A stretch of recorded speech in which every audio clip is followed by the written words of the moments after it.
Sam, let's have a conversation about entrepreneur. Now, the word entrepreneur means entreprendre. It was a Latin word. It was invented in the 15th century in France. And a gentleman by the name of John Baptist, he invented the word, and over 300 years later, that word still exists, which is entrepreneur. So entre means between, and ponder means to take. So it means to take lower productivity and increase it to higher productivity. Can you explain to the audience how are you increasing your productivity in your businesses?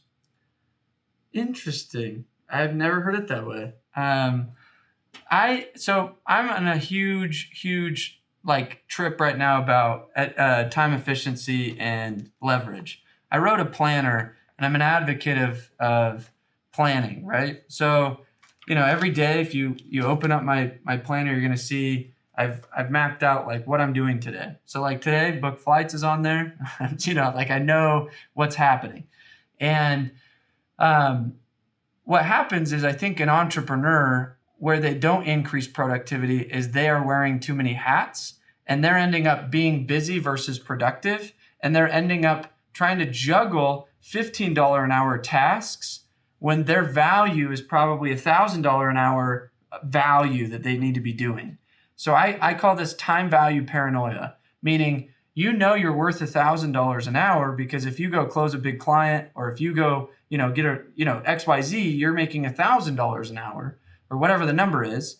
But what you end up doing, so I was coaching this girl yesterday, and she's starting an electrolysis business. It's like a hair removal.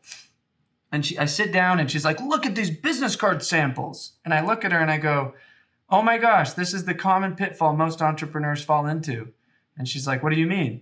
And I go, most entrepreneurs spend weeks coming up with their cool business card and their cool website and their cool, you know what I mean? And I go, you don't need a freaking business card, girl. What you need to do is start selling.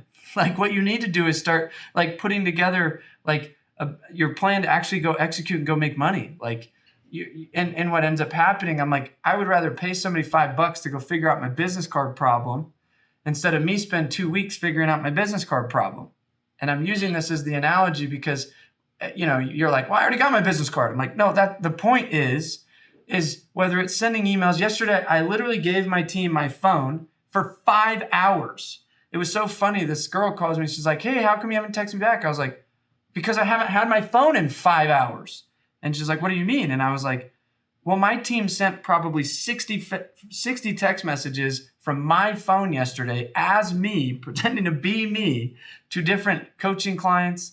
They sent, they're handling, like, I don't want to sit there and message all my clients and be like, hey, how are you doing, man? Like, everything good? No, like, I just want to reply to whatever they respond to me, but I don't want to send the initial message. But now they feel like I touched them and I've thought of them and I'm there engaged, right? But for me to take an hour out of my day to go send 60 text messages, my administrative assistant, I'm paying her to do that. It costs me way more. Like she can't do a podcast for me, but she could send those text messages for me. Does that make sense?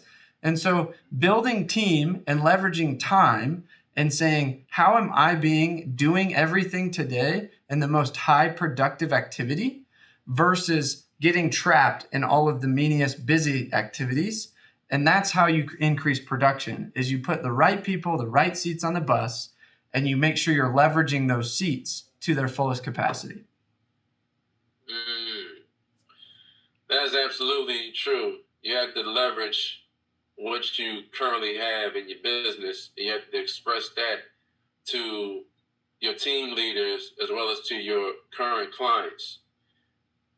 Let's talk about delegation.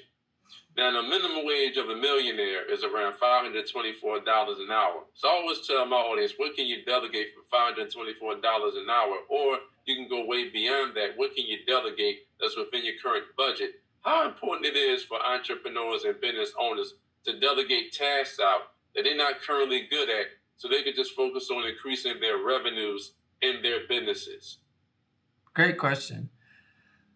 It's one, extremely important. I mean, it's funny, like everybody, the problem is people, it goes back to investing, right? Many people are afraid to invest. They've never taken money and invested it. So when they start an entrepreneur, they realize, oh, I need to wear all hats. Why? Because I don't want to spend the money to go delegate and hire people and have to pay them, piece rate, salary, whatever it is, hourly. And if I go spend that 30, 40, 50, 100 grand on this person, that means I'm not making 100 grand. It's $100,000 less that I'm making this year. And so they're like, I would rather take on all of these $100,000 tasks a year person that's going to do this, or 50,000 or 30,000, whatever it is. And I'm going to take all this on. But what ends up happening is their income remains at 100,000 because they're doing the $100,000 job. If you want to be a millionaire, you got to be doing the millionaire jobs, right? You got to be doing the things the millionaire does. And you got to be willing, millionaires all have people under them that are doing the $100,000 a year jobs, the $50,000 a year jobs. That's what millionaires do. So if you want to be a millionaire, if you want to act like them, you want to be like them, you've got to do the things that they would have done. And, I look at the first year and a half of my business, I took $0. Luckily, I was in a position because of direct sales. I made meaningful investments in real estate and, passive income properties and things like that I was okay taking a year and a half off. Why? Because I put all my money back into my people.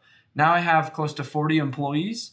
I'm all about saying, how do I build new departments and how do I create new programs and new teams and new strategies to where, like, I'm not booking the flight. I'm not sending the ads. I'm not writing the copy. I'm not making the video edits. I'm not doing the posts. I'm not following up with customers. I'm not closing customers. I'm not, you know what I mean? Like, how am I doing things that are going to get our business moving in the right direction? And it takes people.